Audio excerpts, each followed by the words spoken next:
রাতভর কালো মেঘে ঢেকে থাকার পর ভোর না হতেই ঝুম বৃষ্টিতে ভিজেছে রাজধানী।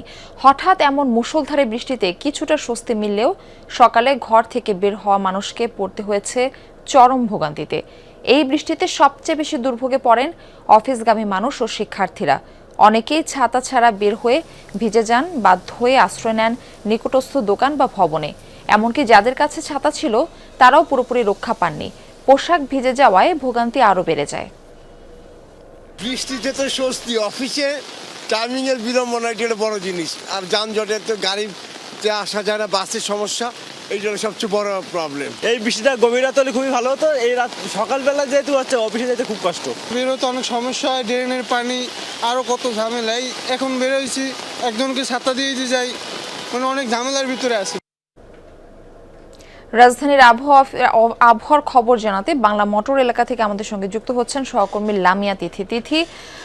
বৃষ্টি এখনো পড়ছে কিনা, অফিসগামী মানুষ ও শিক্ষার্থীরা কিভাবে গন্তব্যে যাচ্ছেন, কোথাও জলাবদ্ধতা চোখে পড়ছে কিনা আপনার? মারফি, যদি বলি যে অফিসগামী মানুষের ভোগান্তি আসলে কিছুক্ষণ থেমে কিছুক্ষণ পরপরই দেখা যাচ্ছে যে বজ্রপাত এবং বৃষ্টির পরিমাণ বেড়েই চলেছে। কিছুক্ষণ বিরতি দিয়ে দেখা যাচ্ছে গুড়ি বৃষ্টি পড়ছে।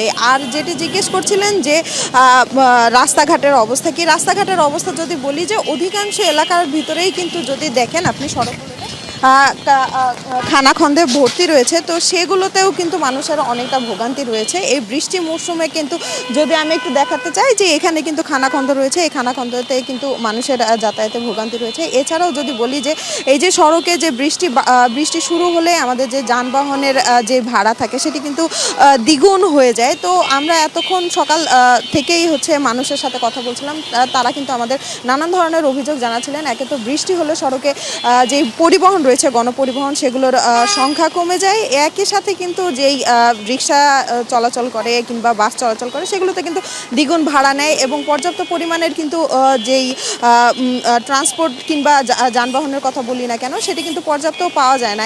এতে কিন্তু জনগণের ভোগান্তি, বলতে গেলে যে স্বস্তির বৃষ্টি সেটি উপভোগের থেকে কিন্তু অস্বস্তির হয়ে ওঠে বেশি।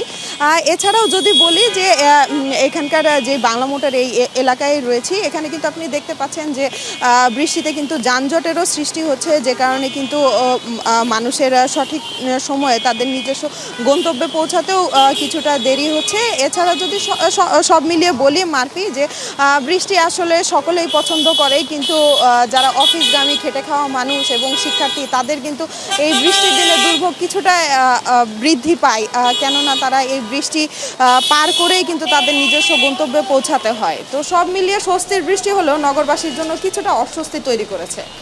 তিথি, ধন্যবাদ যুক্ত হওয়ার জন্য।